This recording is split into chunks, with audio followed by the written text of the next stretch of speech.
हिमाचल में ये साल करेगा मालामाल। नमस्कार, आप देख रहे हैं दिव्य हिमाचल टीवी और मैं हूं आपके साथ पल्लवी शर्मा। मैं आपके सामने हाजिर हूं हिमाचल आज का मुद्दा लेकर।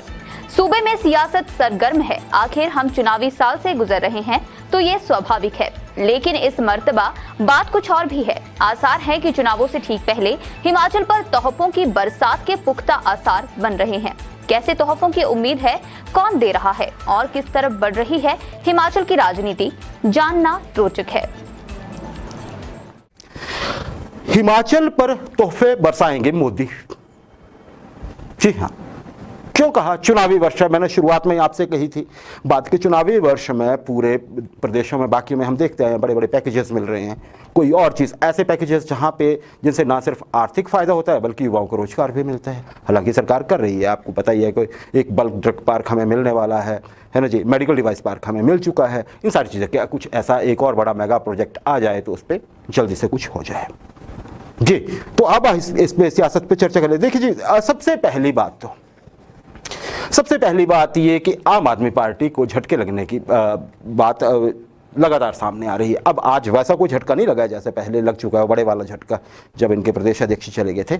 लेकिन एक जो आम आदमी पार्टी ने कहा था और उससे सनसनी मचा दी थी, और वैसा अगर हो जाता तो हम पहले भी आपके सामने ये विचार रख चुके हैं विशेषज्ञों का कि अगर ऐसा हो जाता तो आम आदमी पार्टी को बहुत बढ़त मिल जाती और शायद भाजपा थोड़ी बैकफुट पे आ जाती। उन्होंने यही कहा था ना, कांग्रेस हमारे सामने कुछ नहीं, हम तो भाजपा से लड़ेंगे, जिसकी वर्तमान सरकार है।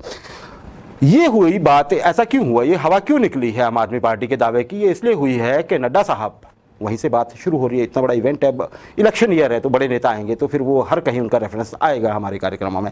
नड्डा साहब ने कह दिया जी कल सबके सामने कि देखिए जयराम ठाकुर साहब बहुत बढ़िया काम कर रहे हैं, सरकार बहुत अच्छा काम कर रही है और उन्हीं के नेतृत्व में विधानसभा चुनाव जो आने वाले हैं वो लड़े जाएंगे।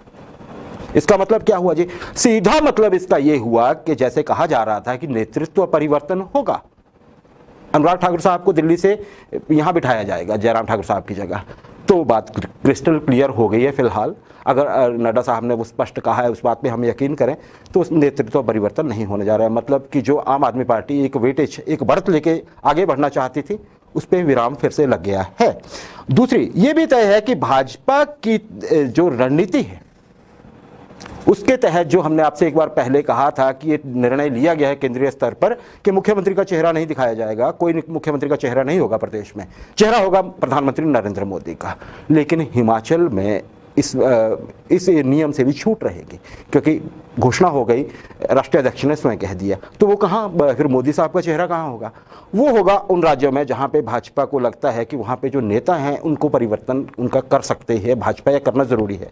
मध्य प्रदेश, राजस्थान, ऐसे ही राज्य, तो इनको लेके शायद ये बातें चली हुई थी पहले, अब उसमें कुछ और हिमाचल के नजरिए से नहीं, क्लियर हो गया जी। ये दूसरी चीज भी हो गई। अच्छा जी, नड्डा साहब आज उनका तीसरा दिन है शायद ना जी, हाँ, तो आज उनका अपने गृह जिला में खूब स्वागत हुआ। वहाँ पे उन्होंने जो कार्यक्रम चला हुआ है, कार्यकर्ताओं की नेम प्लेट लगा रहे हैं घरों में जो भाजपा का, आज भी उन्होंने अपने गृह जिला में एक बूथ अध्यक्ष के यहाँ, जो बूथ बीजेपी का जो बूथ अध्यक्ष होते हैं उनके घर के बाहर नेम प्लेट लगाई। बहुत स्वागत हुआ आज नड्डा साहब का जी, ये है। अच्छा, अब बात आ जाती है जून महीने की, और जून महीना अभी एक महीना और है। मतलब आप ये समझिए कि अभी कम से कम 50 दिन बाद की बात मैं कर रहा हूँ, या हम चर्चा कर रहे हैं इस पर कि मोदी साहब आएंगे हिमाचल, और फिर तोहफों की आप उम्मीद लगा सकते हैं। हिमाचल आएंगे कैसे पता?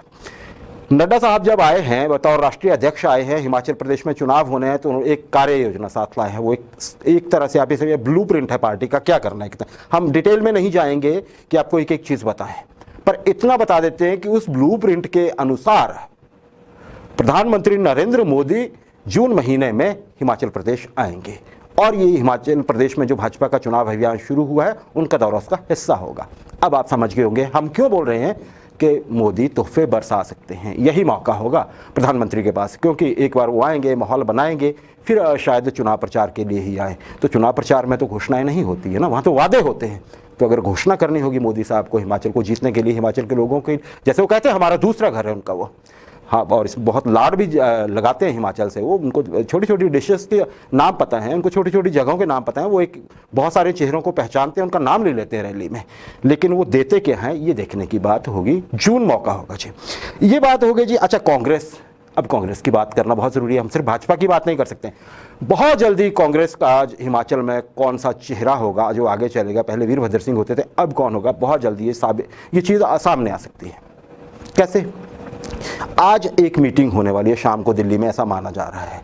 तो आज या कल, या हो सकता है मीटिंग कल सुबह हो, तो ये है कि बहुत जल्दी कल या उसके तुरंत बाद एक चेहरे का नाम सामने आ सकता है। 4 नाम चर्चा में है जी। मुकेश अग्निहोत्री साहब, जो कि नेता प्रतिपक्ष है हिमाचल प्रदेश विधानसभा में, पूर्व प्रदेश अध्यक्ष सुखविंदर सिंह सुक्खू है, नादौन से विधायक हैं। इसके अतिरिक्त प्रतिभा सिंह है, अभी उन्होंने मंडी उपचुनाव में देखिए मुख्यमंत्री की जो गृह सीट है, आप ये कहिए लोकसभा की, उसमें भाजपा को ही हरा दिया उन्होंने, उनका नाम भी चर्चा में। और एक और आशा कुमारी हैं जी, डलहौजी की विधायक, राज परिवार से संबंधित है। और अच्छा, इन सभी नेताओं की ऊपर छवि बहुत अच्छी है। तो किसकी लॉटरी खुलती है या किस पे जिम्मेदारी, हम लॉटरी से बजाय जिम्मेदारी बोलेंगे, किसको जिम्मेदारी मिलती है हिमाचल में कांग्रेस को सरकार की ओर लीड करने की, ये पता बहुत जल्दी चलने वाला है जी। ज़रूरी क्यों है? ज़रूरी इसलिए भी है कि हिमाचल में कांग्रेस के कार्यकर्ता बेचैन हैं, उन्हें नहीं पता है कि किसके साथ चलना है, क्या कार्यक्रम बनाना है, किस और कदम बढ़ाने हैं। और भाजपा के देख लीजिए, हम बता रहे हैं आपको कि अभी से अगस्त तक का प्लान तैयार हो गया है, ब्लूप्रिंट।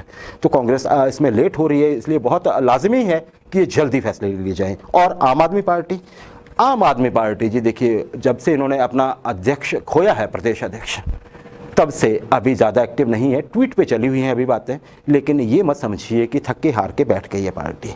आम आदमी पार्टी हमेशा कमबैक के लिए जानी जाती है और वो पलटवार करते हैं। अब देखिए उनका पलटवार होगा कि अपने विरोधी, जो राजनीतिक विरोधी हैं, उन दलों पे देखना बड़ा इंटरेस्टिंग रहेगा। और जब भी होगा तो हम आपको ज़रूर बताएंगे।